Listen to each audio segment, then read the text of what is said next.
What's up everybody, I'm HoopsandHipHop, and first off, because this is more of a discussion video, I'm gonna try a new editing style where I've got face cam going on with gameplay in the background, so let me know what you think about it. I thought it would work well for this style of video, so I just wanted to give it a try. But with that being said, today's video is going to be all about the story of Pokemon Sword and Shield. Now, the story of Sword and Shield in particular isn't really something I've seen discussed that much because we really haven't heard that much, if anything at all, about the story in general. But with that being said, the story is something I am personally really looking forward to, because even though Pokemon games aren't really known for their story and you don't really play a Pokemon game for the story specifically, it's always something that I personally enjoy every time through because I just really love stories in video games, and we have had a couple pretty good stories fairly recently with like Black and White story and Sun and Moon story, for instance, so that gives me hope, especially with the bigger scope of these games, that the story of Sword and Shield could actually end up being really good. But if it does want to be really good, there are certain things that I believe Sword and Shield's story needs to take advantage of, given the opportunities it has afforded itself, given the direction it has decided to take with this game. And so that's why in today's video we're going to be talking about 5 things that the story of Sword and Shield needs to do. Now, I use the word need, but this is still kind of my opinion, so if you disagree, that's perfectly fine, because some of these are requests, and once again, some of these are basically responses to certain things we have seen within the various trailers that could relate to the story that I believe Sword and Shield needs to take advantage of if it truly wants to have the best story it can have. In addition to that, I don't think any of these things are necessarily that far-fetched in terms of the likelihood that they could legitimately happen, so I think this will make for a pretty fun discussion at the very least. So with all that being said, why don't we go ahead and just get into it? These are 5 things that I believe the story of Pokemon Sword and Shield absolutely needs to do. Okay, so the first one we're going to be talking about here actually has to do with the box art legendaries, and that would be to not have the box art legendaries be the main target of the evil team and just incorporate the legendary Pokemon into the story in some other way. Ever since Generation 3, we have seen the box art legendary Pokemon of every single main series Pokemon game be the target for the evil team, and basically what they want to do is use the power of the legendary Pokemon to accomplish their goals, whatever that may be. And even though there's really nothing wrong with that kind of plot, I feel like it's kind of gotten old at this point because we've been seeing it for basically like the last 15 plus years, and so I really think Pokemon Sword and Shield could benefit a lot from kind of changing up this dynamic and trying something different with the story and just incorporating the legendaries in a different way. And this is not something that is completely foreign to Pokemon either, because in the first 2 generations we saw exactly this, where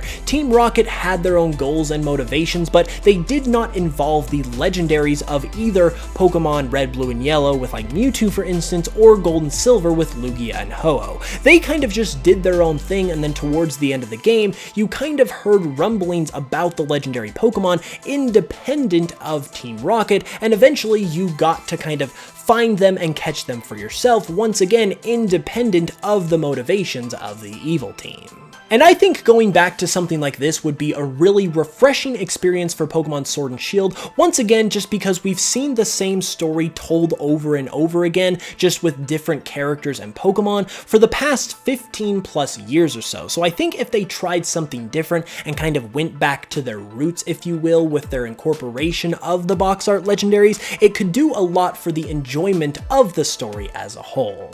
Another thing I want to see from the evil team of these games is their concept and motivation revolving around the concept of time and or time travel. Now, this might seem kind of fan-fiction-y, but I do believe there is a legitimate chance it could happen, and I believe it would fit perfectly into Pokemon Sword and Shield given its setting of the Galar region. The reason why I think it's at least fairly likely and isn't completely crazy is because, first off, we do know that Pokemon Diamond and Pearl remakes are somewhere on the horizon. We know they're not that far off, and the major concepts of those games were time and space. Well, it just so happens that in the previous generation with Pokemon Sun and Moon, we got an evil team whose motives revolved all around the concept of space, with the Ether Foundation trying to go after the Ultra Beasts in Ultra Space. So I think it makes perfect sense to, in Generation 8, as we continue to lead up to the Diamond and Pearl remakes, to have an evil team focus on the concept of time, so we have that time and space dynamic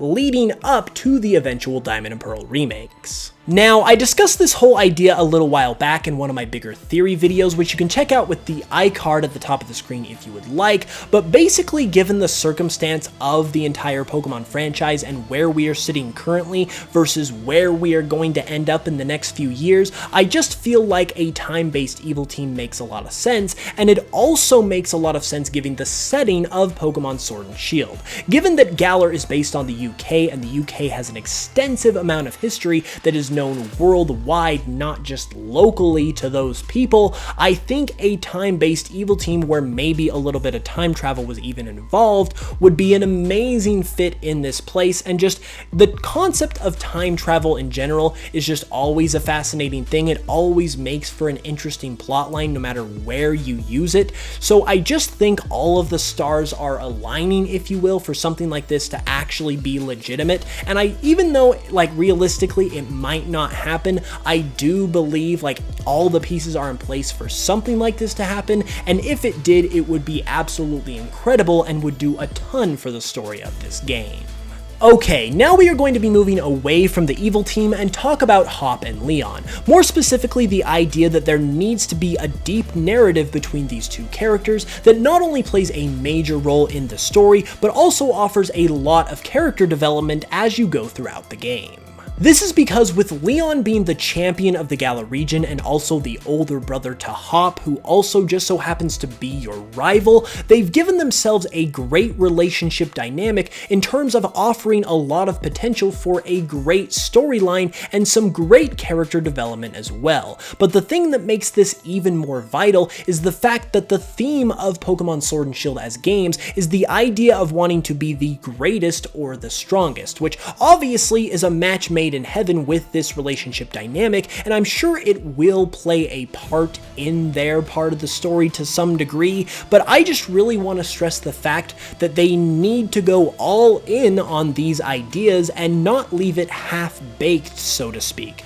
because with Pokemon not being a story-heavy franchise, I really could see them not taking full advantage of this, and I really just want to be here to say that they need to take full advantage of this, because with the tools they've set in place, they have an amazing amount of potential to tell a great story between these two characters, where maybe Hop goes from kind of like an excited kid that's just full of potential and excitement to be like his brother, to maybe like an antagonistic anti-hero or maybe a villain because he just can't get past you as the player character. That is only one possibility though, because honestly there are so many different ways they could take this part of the story, so I just really want to see them flesh this out as much as possible and provide a ton of character development and just a really, really deep narrative that fans can latch onto and just get sucked into, because I really believe that it has the potential to do that if Game Freak treats it the right way.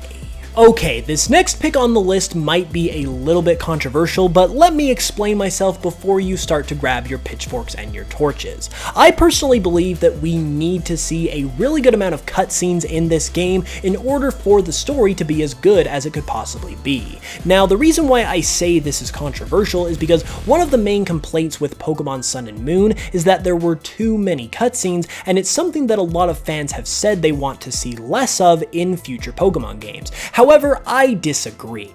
While I am perfectly fine with the idea of them adding the option to skip the cutscene if you just don't really care about it, I do believe that there needs to be a good amount of cutscenes, because that is really the only true way to tell a deep, fascinating type of story that I personally really want to see out of this game. Yes, you can build up the plot and tell some of the story through the gameplay itself, but you can't really do it the same way you would in a cutscene where the story is literally being played out right in front of your eyes without the gameplay needing to be accommodated for. Now, don't get me wrong, I don't want them to put so many cutscenes in the game that it's just a movie, because I hate those type of games as much as the next guy, but I do realize the importance of cutscenes in terms of building up a great story, and it's just a matter of fact that they need to be there in order to tell the kind of story that I believe this game can have. And last but not least, we're going to take another look at the evil team of this game, and that is the idea of just needing and wanting so bad to have a sympathetic villain in these games. Now, what I mean by a sympathetic villain is a villain that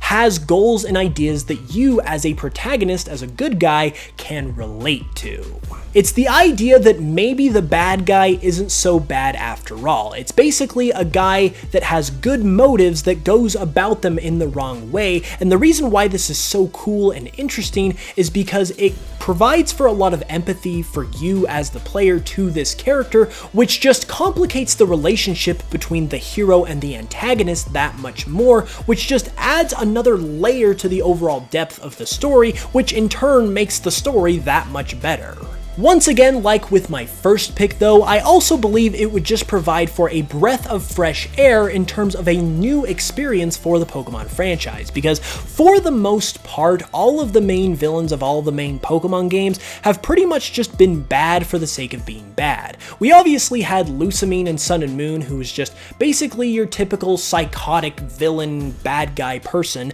and then we had Lysander in X and Y, who once again was just bad for being bad, and the list goes on, and the only real sympathetic, emotional, complex type of villain we've ever had is N, who coincidentally was also a fan favorite. So I think if they went back to this style of antagonist where they had more going on than just being a bad guy, they actually had legitimate motives that you could relate to, that you could understand, that you could empathize with, I just think that would make for an even greater experience, and coupled with all of these other things like voice acting and cutscenes and having the legendaries factor into the story in a different way, I think if all of those came together, it would be just phenomenal, and that's why I think it needs to be in Pokemon Sword and Shield.